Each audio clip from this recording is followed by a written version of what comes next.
बिस्मिल्लाहिर्रहमानिर्रहीम। अस्सलाम वालेकुम नादरीन, आप यूट्यूब चैनल देख रहे हैं, मैं इमरान खान हूँ। नादरीन, गिलगित बल्तिस्तान का हमेशा से एक रिकॉर्ड रहा और यही चीज़ आज़ाद कश्मीर में भी होती रही। और वो ये है कि जिसकी भी वफाक में हुकूमत होती है, यहाँ के लोग मजबूरन उसी जमात को वोट देते हैं या उसके उम्मीदवारों को कामयाब करवाते हैं। वजह यह है कि ये अपनी ज़िंदगी गुजारने के लिए पहाड़ों पर रहने वाले लोग हैं, इनके वसाइल बहुत कम हैं और हालात बहुत मुश्किल हैं और इनका सारा इन्हिसार वफाक से मिलने वाली इमदाद के ऊपर है। तो ये कभी भी वफाक को नाराज़ नहीं कर सकते। ये कोशिश करते हैं कि जिसकी भी वफाक में हुकूमत है ये उसके साथ शामिल हो जाएं और इन्हें वफाक कुछ ना कुछ दे दे जिससे इनका काम चल जाए। तो इसलिए हमेशा से यहाँ के लोग ये फैसला करते आए हैं कि वोट डालेंगे वफाक के नुमाइंदों को। लेकिन इस मरतबा काफ़ी चीज़ें तब्दील हुई हैं। पाकिस्तान तहरीक-ए-इंसाफ ने जो पूरे पाकिस्तान में कैंपेन की, पूरे पाकिस्तान के अंदर एक तब्दीली आई लोगों की सोच में और एंटी एस्टेब्लिशमेंट लोगों ने एक बयानिया अपनाया। उसके बाद गिलगित बल्तिस्तान और कश्मीर के अंदर भी बहुत हद तक रिजेंटमेंट हो रही है, बहुत हद तक मज़ामत हो रही है और ये पाकिस्तान की एस्टेब्लिशमेंट को पसंद नहीं है। पाकिस्तान पीपल्स पार्टी और PMLN क्योंकि इस वक्त हुकूमत में है वफाक में, तो उनके पास एक बड़ा चांस था कि वो आसानी से गिलगित बल्तिस्तान में अपनी हुकूमत बना लेते। लेकिन पाकिस्तान तहरीक-ए-इंसाफ एक बहुत बड़े फैक्टर के तौर पर सामने आई और उन्होंने अपना लोहा मनवाया। यहाँ तक कि पाकिस्तान की एस्टेब्लिशमेंट को तहरीक-ए-इंसाफ को एक मरतबा फिर इलेक्शन से बाहर करना पड़ा। उनका इंतखाबी निशान, जिसके साथ इत्तेहाद हुआ उसका इंतखाबी निशान, उम्मीदवारों को परेशान करना, बार बार वोटर लिस्टों में तब्दीली करना, अफसरान का तबादला करना, वसाइल का बेदरेग इस्तेमाल करना, डराना धमकाना, सूबा बदरियां करना, लोगों को गिरफ्तार करना, हिरासत में रखना, परेशान करना, छापे मारना, ये सारी चीज़ें उन्होंने एक दफ़ा फिर की हैं।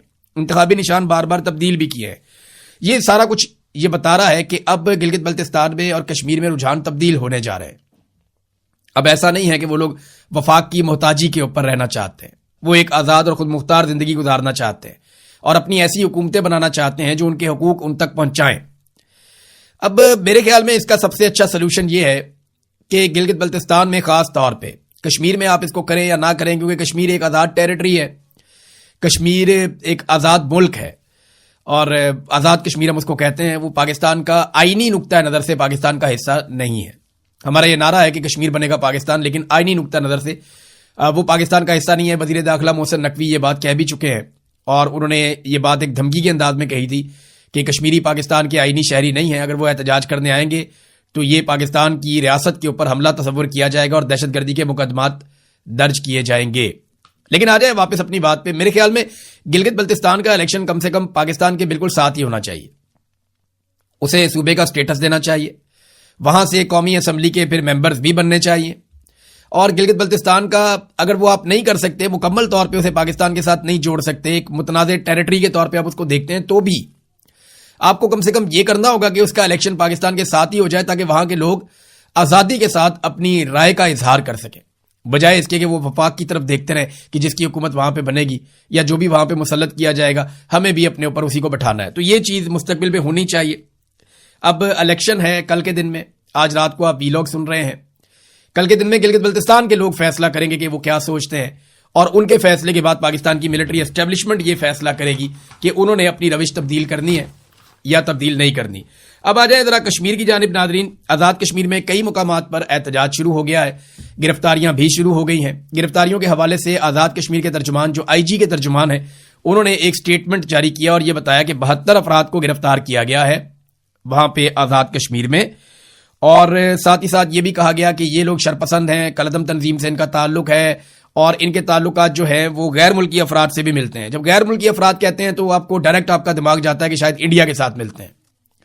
ऐसा नहीं है, ये ओवरसीज पाकिस्तानी जो बाहर रहते हैं कश्मीरी बहुत बड़ी तादाद में, उनके साथ इनके रवाबित रहते हैं और उनके साथ इनके ताल्लुकात हैं। अगर इंडिया होता तो शायद वो ये कह देते, लेकिन वो तासुर यही देते हैं। आपको पता है पुलिस भी प्रोपेगेंडा में लग जाती है। वहां पे जो IG लगाया गया वो कैप्टन लियाकत को लगाया गया था। कैप्टन लियाकत की ज़हनियत का अंदाजा आप उनके इस एक बयान से लगा सकते हैं। ये जरा आप कैप्टन लियाकत साहब को सुनिए। मैं माजी में इनको जानता हूं अच्छी तरह और मैं बल्कि इनके भाई को भी जानता हूं, इनकी फैमिली को भी जानता हूं, ये अच्छे लोग हैं। लेकिन कैप्टन लियाकत साहब जो हैं, ये इनका एक स्टेटमेंट है जो माजी में, वो सुन के आपको आइडिया हो जाएगा कि किस ज़हनियत के आदमी को इस वक्त IG कश्मीर लगाया गया है। एक उसमें क्वेश्चन था कि पाकिस्तान के हालात कैसे ठीक हो सकते हैं, तो मैं पता नहीं ये इसके कॉन्सिक्वेंसेस क्या होंगे। मैं 1000 को बंदा मार दो ठीक हो जाएंगे। इंटरव्यू में बैठा हुआ चेयरमैन FPSC के सामने यूनिफॉर्म में बैठा हुआ है, कप्तान कह रहा है कि 1000 बंदा मार दो। کیا بات. کہتے ہیں وہ پتا کیسے لگے گا کہڑا ہزار مارنا. میں کہ ایجنسیاں کو ساری ڈیٹیل ہے, کون کڈا گندا ہے کون کڈا چنگا ہے, یہ ڈیسیژن کرنا ہے. ہاں مجھے کہتے ہیں آپ کو وزیر اعظم بنا دے تو آپ کیا کریں گے. اچھا میں کہ 1000 بندہ ماراں گا. کیا بات ہے. میں کہتے ہیں are you in your senses magic sir. یہ ہنس کے بتا رہے ہیں ایک انٹرویو میں اس وقت جو آئی جی ہیں کشمیر کے کہ 1000 آدمی مار دیں تو سب کچھ ٹھیک ہو جائے گا. یہ ایکچولی دباؤ ڈالنے کی بات کر رہے ہیں اور ماورائے عدالت جو قتل کیے جاتے ہیں ان کو سپورٹ کر رہے ہیں ہنستے ہوئے انجوائے کرتے ہوئے. اب اس ذہنیت کے آفیسر کو کشمیر میں لگایا گیا ہے جو 1000 آدمی مارنا چاہتا ہے. حالات کو ٹھیک کرنے کا اس کے پاس سب سے بہترین حل جو اس نے اپنے انٹرویو کے اندر کہا تھا وہ یہی ہے کہ 1000 آدمی مار دیا جائے تو حالات ٹھیک ہو سکتے ہیں, چیزیں کنٹرول ہو سکتی ہیں. بہرحال یہ اب ریاست کی مرضی ہے کہ وہ کس طرح کے لوگوں کو مسلط کرتی ہے عوام کے اوپر. اور اس میں ایک اور اہم چیز ہے کہ ایک سٹیٹمنٹ آیا عمر نذیر کشمیری کی جانب سے. یہ سٹیٹمنٹ میں آپ کو بتا دیتا ہوں, وہ درس سے کرا رہے تھے اور انہوں نے جو سٹیٹمنٹ جاری کیا اپنے لوگوں کے لیے, کیونکہ کل انہیں گولی لگی ہے. انہیں راولہ کوٹ کے یہ ہیں, یہ ایک جگہ سے دوسری جگہ ٹریول کر رہے تھے اپنے ساتھیوں کے ساتھ, انہیں گھیر کر دونوں طرف سے گولی چلائی گئی. اور سرکار کا یہ کہنا ہے کہ ان کشمیری نوجوانوں نے گولی چلائی, جبکہ ان کشمیری نوجوانوں کا کہنا ہے کہ ہم پرامن تھے, ہمارے اوپر گولی چلائی گئی, دونوں طرف سے چلائی گئی, جس میں کچھ لوگ زخمی ہوئے ہیں اور ایک ان کے ساتھی شہید ہو گئے ہیں. جو شہید ہوئے ہیں ان کے ساتھی, ان کا نام میں آپ کو پہلے بھی بتا چکا ہوں, سردار شاہزیب حبیب, اور وہ رینجرز کی فائرنگ سے یہ دعویٰ کیا گیا کہ شہید ہوئے ہیں. بہرحال انہوں نے جو کہا وہ یہ کہ دونوں طرف سے گھراؤ کر کے ہم پر سیدھے فائر کیے گئے, ہمارے ساتھی ایک شہید ہو گئے ہیں, کچھ زخمی ہو گئے ہیں, اور اوورسیز پاکستانی ہمارے لیے جتنی ہو سکتا ہے وہ آواز اٹھائیں, اور جتنے ساتھی ہمارے آزاد کشمیر میں ہیں وہ سارے پرامن رہیں. ہم نے پرامن جدوجہد کرنی ہے, ہمارے مطالبات پر کسی صورت کمپرومائز نہیں ہونا چاہیے. یہ جو قربانیاں ہم دے رہے ہیں یہ اس جدوجہد میں شامل ہیں. آئی ایس آئی کے بریگیڈیئر اور آئی جی کے حکم پر نہتی عوام کے اوپر گولیاں برسائی گئی ہیں. ہماری جدوجہد پرامن ہے. ان لوگوں کے خلاف کارروائی اور مقدمات اور گرفتاریاں ہونی چاہیے جنہوں نے یہ حکم دیا نہتے لوگوں پر گولی چلانے کا, اور گرفتاریوں سے آزاد کشمیر کے لوگوں کو ڈرنے کی کوئی ضرورت نہیں ہے, اور اپنے جذبے سے اور اتفاق سے آپ جیتیں گے. انتظار نہ کریں کسی چیز کا, لاک ڈاؤن کے لیے اس کا آغاز کریں, ہر چیز ٹائمنگ کے مطابق ہونی چاہیے, کوئی ہتھیار نہیں اٹھائے گا, طبی امداد بھی نہیں مل رہی. یہ کم و بیش یہ ان کا سٹیٹمنٹ ہے. میں نے وہ سٹیٹمنٹ سنا تھا, چند پوائنٹ میں نے لکھ دیے تھے. تو یہ عمر نذیر کشمیری صاحب کا ایک سٹیٹمنٹ آیا. پھر ایک جو بیان ہے وہ آیا ہے شوکت نواز میر صاحب کی جانب سے, جو ایک اہم رہنما ہے جوائنٹ عوامی ایکشن کمیٹی کے. وہ یہ کہتے ہیں کہ آزاد کشمیر پنج میں انہوں نے صورتحال بتائی کہ بہت زیادہ کشیدہ ہو گئی ہے موجودہ حکومت کی وجہ سے, اور ساتھ انہوں نے یہ بھی بتایا کہ انٹرنیٹ سروسز اور تمام سہولیات ہم کشمیریوں سے چھین لی گئی ہیں. موبائل اور انٹرنیٹ بندش کی وجہ سے صرف یہ آڈیو پیغام ایک میں جاری کر رہا ہوں, اور یہ پیغام آپ سب سے گزارش ہے کہ ہر طرف پھیلا دیں. سردار شاہزیب حبیب کشمیری جو ہیں انہیں رینجرز کی فائرنگ سے یہ شہید ہو گئے ہیں. شہید کے خون کا بدلہ ضرور لیا جائے گا. مظالم کی وجہ سے ہم اپنی جدوجہد سے پیچھے نہیں ہٹیں گے. ہماری جدوجہد پرامن اور بنیادی حقوق کے لیے ہے, اور ہم پہ گولی چلائی گئی ہے. یہ اقوام متحدہ کے چارٹر کی خلاف ورزی کی گئی جس کے مطابق بنیادی اپنے حقوق کے لیے ہم اپنا حق استعمال کرتے ہوئے, یہ ہمارا بنیادی حق ہے کہ ہم پرامن احتجاج کر سکیں اپنے بنیادی حقوق کے لیے. تو ہم پہ گولی چلائی گئی, یہ اقوام متحدہ کے چارٹر کی بھی خلاف ورزی ہے اور یہ ہمارے حقوق کی سنگین خلاف ورزی ہے. یہ جناب شوکت نواز میر صاحب کا سٹیٹمنٹ ہے. تو کشمیر کی صورتحال ناظرین آپ کے سامنے ہے. چھاپے گرفتاریاں جاری ہیں. ایک جگہ پہ ویڈیو آئی, وہاں پہ کچھ رہنماؤں کو گرفتار کرنے کی کوشش کی گئی تو عوام بہت بڑی تعداد میں پہنچ گئی اور انہوں نے اپنے لوگوں کو چھڑوا لیا. یہ ہے ناظرین کشمیر کی صورتحال جو بگڑتی چلی جا رہی ہے. گلگت بلتستان میں الیکشن ہے اور کل اس کے نتائج آنا شروع ہوں گے تو ہمیں پتہ چلے گا کہ وہاں پہ عوام کے ساتھ کیا کیا گیا. تو جمہوریت تو ناظرین پاکستان میں آخری سانسیں لے رہی ہے, اور جو پاکستان میں مسلط رجیم ہے وہ پاکستانیوں کے لیے ایک مصیبت بنا ہوا ہے. یہ پاکستان کے وفاقی ادارہ شماریات کی جو کل کی رپورٹ ہے وہ ذرا آپ دیکھ لیجئے. اچھا, یہ رپورٹ پاکستان کے وفاقی ادارہ شماریات کی اپنی رپورٹ ہے. یہ رپورٹ ایسا نہیں ہے کہ کسی اور نے بنا دی ہے. اور دیکھیں, جب پاکستان کا اپنا سرکاری ادارہ رپورٹ بنائے گا تو وہ کم سے کم یہ تو کوشش کرے گا کہ حکومت کو کوئی فیس سیونگ مل جائے. فیس سیونگ کے باوجود جو انہوں نے اعداد و شمار جمع کروائے, وہ اعداد و شمار کیا بتاتے ہیں کہ ایک سال میں, پچھلے بجٹ سے لے کر اس بجٹ تک, اس ایک سال میں شہباز شریف اور عاصم منیر صاحب کے رجیم نے پاکستانیوں کے اوپر کتنا بوجھ ڈالا. صرف چند چیزوں کا میں ذکر کروں گا. یہ وفاقی ادارہ شماریات کا ڈیٹا ہے. وہ کہتے ہیں جی آٹے کی قیمت میں 60% اضافہ ہو گیا. यानी जितने का आटा था उसमें 60% इजाफा हो गया। आज आटा 3,000 रुपए के आसपास मिलता है, 20 किलो का थैला। बाद होगा 2,250 का, 3,000 का, ये उसका रेट चल रहा है। कई जगह पे ज्यादा, कई जगह पे कम। लेकिन इमरान खान साहब के दौर में ये 1,100 रुपए का था और कहा जाता था बहुत महंगा, बहुत महंगा है। आज दुगने से भी ज्यादा, 3 गुना के करीब कीमत पहुंचने वाली। बहरहाल ये आटे की कीमत 60% एक साल में मजीद इजाफा हुआ है। बिजली की कीमत में जो इजाफा किया गया इस एक साल में वो भी 60% है। एलपीजी की कीमत में जो इजाफा किया गया इस एक साल में वो 57% से ज्यादा है। पेट्रोल की कीमत में जो इजाफा किया गया इस एक साल में वो 50% के करीब है, उससे ज्यादा है। डीजल भी 50% के करीब इजाफा किया गया। ये नाजरीन कीमतों में इजाफा हुआ है गुज़िश्ता एक साल में पाकिस्तान में चीजों में, और बहुत सारी और चीजें हैं जिनमें इजाफा हो गया, और ये वफाकी इदारा शुमारियात की रिपोर्ट है। अब नाजरीन पेट्रोलियम मसनूआत के ऊपर लेवी में मजीद इजाफा कर दिया, यानी पेट्रोल की लेवी को फिर से बढ़ा दिया गया पाकिस्तान में। और जो अब लेवी बढ़ाई गई है इसके बाद जो पाकिस्तान में पेट्रोल की कीमत के ऊपर सिर्फ लेवी वसूल की जा रही है वो 116 रुपए फी लीटर से जायद है। 116 रुपए फी लीटर से जायद सिर्फ लेवी वसूल की जा रही है। इसके साथ आप बाकी सारे टैक्सेस शामिल कर दें तो यहां पे पेट्रोल की 1 लीटर की कीमत जो इमरान खान साहब के दौर में थी, ये सिर्फ उतने टैक्सेस ले रहे हैं या उसके आसपास सिर्फ टैक्सेस ले रहे हैं पेट्रोल के ऊपर। जिन्होंने 70 रुपए लीटर का पेट्रोल पाकिस्तानियों को बेचना था वो उसी पेट्रोल के ऊपर कम से कम 116 रुपए से जायद लेवी वसूल कर रहे हैं। अमीर आदमी को रिलीफ दिया जा रहा है आने वाले बजट में, यानी जो बड़े लोगों पे टैक्सेस में कमी हो रही है, जो एक्सपोर्टर्स हैं बड़े बड़े, उनसे 1% एडवांस टैक्स लिया जाता था। मेरे ख्याल में वो भी एक ज्यादती थी, लेकिन वो टैक्स खत्म किया जा रहा है। गरीब के ऊपर टैक्सेस बढ़ाए जा रहे हैं, अमीर के ऊपर टैक्सेस खत्म किए जा रहे हैं। तो ये अलीट क्लास के लोगों की हुकूमत है, अलीट लोगों के लिए है।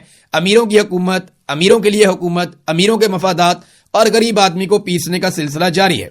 यह हुकूमत गरीब आदमी की बिल्कुल नहीं है। यानी आप अंदाजा करें कि पेट्रोलियम लेवी में मजीद इजाफा कर दिया है। और जब ये कमी करते हैं ना पेट्रोल की कीमत में, तो बड़ी बड़ी खबरें लगवाते हैं, 2-3 रुपए 4 रुपए कमी करते हैं, 5 रुपए कमी करते हैं। लेकिन जब इजाफा करते हैं पेट्रोलियम मसनूआत की कीमतों में तो 50 रुपए 100 रुपए का इजाफा करते हैं। आलमी मंडी में पेट्रोलियम मसनूआत की कीमतें नीचे आने के बावजूद पाकिस्तानियों को वो रिलीफ नहीं दिया गया जो मिलना चाहिए था। दुनिया के किसी मुल्क में पेट्रोलियम मसनूआत की कीमतें इस तरह नहीं बढ़ाई गई। पाकिस्तान की हुकूमत ने ईरान और अमेरिका के बीच में होने वाली जंग को भी इस्तेमाल किया अपने मफाद के लिए, और उन्होंने पेट्रोल के ऊपर अजीबो गरीब किस्म के टैक्सेस लगाकर अवाम की जेबें काटी और बहाना बनाया कि जनाब पड़ोस में एक जंग हो रही है। तो ये तो इंडिया के लिए भी हो रही है, बांग्लादेश के लिए भी हो रही है, श्रीलंका के लिए भी हो रही है, अफगानिस्तान के लिए भी हो रही है, बाकी जितने ममालिक हैं अफ्रीकी, उन सब के लिए जंग हो रही है। अकेले पाकिस्तान के लिए तो नहीं हो रही, चाइना के लिए भी ये जंग हो रही है। लेकिन दुनिया के किसी मुल्क ने अपनी आवाम के साथ इतना जुल्म नहीं किया, इतने टैक्सेस नहीं लगाए जंग के नाम पे, जितने पाकिस्तानी हुकूमत ने लगा दिए। और ये डाटा के साथ मैं आपको बता रहा हूं, ये ऐसा नहीं है कि मैं हवा में बात कर रहा हूं, ये डाटा के साथ मैं आपको बता रहा हूं। नाज़रीन, बड़े लोगों के लिए मैं आपको बता रहा था ना बजट है, तो जजों के लिए यानी जो आईनी अदालत के जज हैं या दूसरे जजेज हैं, इनके लिए बड़ी मुराद रखी गई हैं सुप्रीम कोर्ट के लिए। 80 करोड़ रुपए से जायद के उनकी रिहाइशों की तज़ीन व आराइश और उनकी तामीर के ऊपर पैसा लगाया जाएगा, ये बजट रखा जा रहा है। बाद में आपको पता है जैसे जैसे जरूरत पड़ेगी, जज जैसे जैसे काम आएंगे, उनके बजट के अंदर इजाफा भी होता चला जाएगा, और जितना वो चाहेंगे उतना उनको पैसा मिलेगा। और जो बजट बनाने वाली वजारतें हैं, ये एक बड़ी अजीबोगरीब खबर है नाज़रीन, मैं आपको देता हूं, और ये सिलसिला भी पुराना है, इसको रुकना चाहिए। जो बजट की तैयारी में जितनी भी वजारतें काम करती हैं, उन वजारतों के मुलाजमीन को 6 माह तक की तनख्वाहें इजाफी मिलेंगी। अब ये एक सवाल पैदा होता है कि ये क्यों किया जाता है।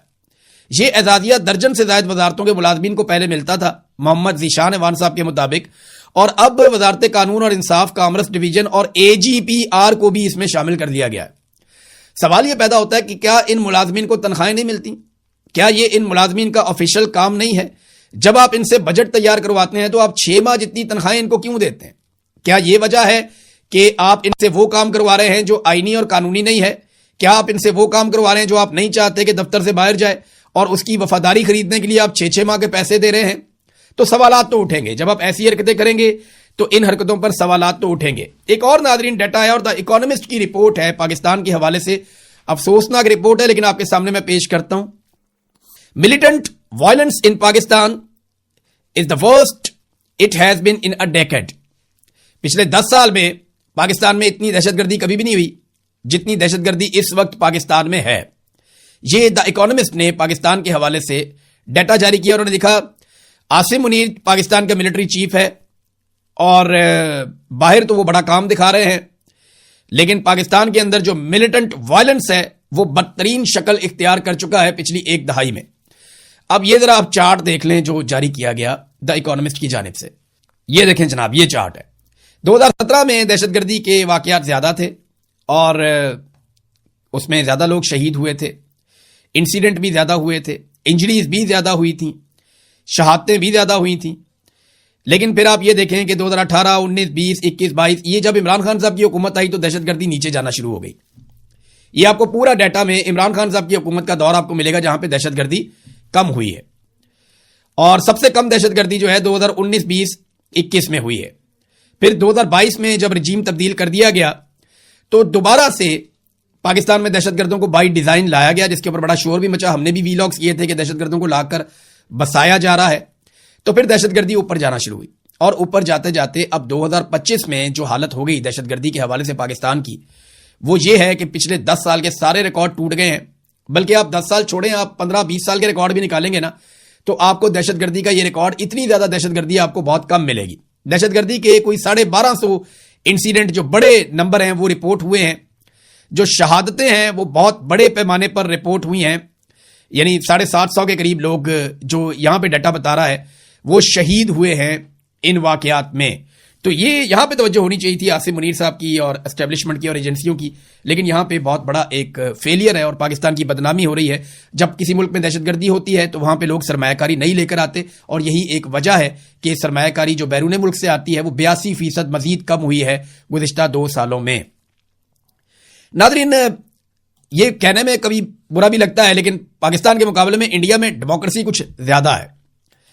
آپ سوچ سکتے ہیں کہ کوئی شخص پاکستان کی حکومت کے اوپر تنقید کرے بیرون ملک بیٹھ کر, اور پاکستان کی حکومت اور اس کی پالیسیز کے خلاف بات کرے اور ریئیکشن دے, اور پھر وہ بڑے آرام سے پاکستان میں آ جائے اور اسے کوئی کچھ نہ کہے. یہ نہیں ہو سکتا پاکستان میں. لیکن یہاں پہ انڈیا میں آپ کو پتا کاکروچ جنتا پارٹی ایک بنی تھی. وہاں کے سپریم کورٹ کے جسٹس نے ایک سٹیٹمنٹ دیا, نوجوانوں کو کاکروچ سے تشبیہ دی اور انہوں نے کاکروچ جنتا پارٹی بنا دی. اب جو کاکروچ جنتا پارٹی کا لیڈر ہے وہ جناب پہنچ گیا اپنے احتجاج کو لیڈ کرنے کے لیے بھارت, اور اس پارٹی نے سب سے تیزی سے مقبولیت حاصل کی ہے سوشل میڈیا پر. اچھا, یہ جو ابھیجیت دیپکے, یہ اس کا نام ہے نوجوان کا, اور کاکروچ جنتا پارٹی بنانے کا اس نے اعلان کیا تھا. اس کے بعد ایئرپورٹ پہ بھی لوگ آئے ہوئے تھے اس کو لینے کے لیے, اور دیکھتے ہی دیکھتے کوئی 80 لاکھ لوگوں نے اس کو فالو کر لیا. اب یہ انڈیا کے ایئرپورٹ پہ اترا, اسے کسی نے کچھ نہیں کہا, نہ اسے پکڑا گیا نہ گرفتار کیا گیا. مزے سے یہ آیا, اس کی ویڈیو تصویریں بن رہی تھی, نوجوان بھی آئے, اور یہ جائے گا وہاں پہ احتجاج کرے گا. تو کم سے کم جمہوریت کا بھرم قائم رہنا چاہیے. انڈیا میں بھی کوئی اتنی جمہوریت نہیں ہے. انہوں نے جو کیا کشمیریوں کے ساتھ, جو کیا اقلیتوں کے ساتھ, وہ سب جانتے ہیں. وہاں پہ بھی بہت تنقید ہوتی ہے, لیکن کاکروچ جنتا پارٹی کا بندہ جس طرح آیا تو کوئی بھرم تھوڑا بہت انہوں نے قائم رکھنے کی کوشش کی. پاکستان کی اسٹیبلشمنٹ کو, جن کے کنٹرول میں پاکستان کے سارے ریاستی ادارے ہیں, انہیں بھی اس سے کچھ تھوڑا سیکھنا چاہیے اور اپنا دل بڑا کرنا چاہیے, اور لوگوں کو بات کرنے کی کم سے کم اجازت ہونی چاہیے. اب تک کے لیے اتنے, اپنا خیال رکھیے گا, اپنے اس چینل کا بھی. اللہ حافظ.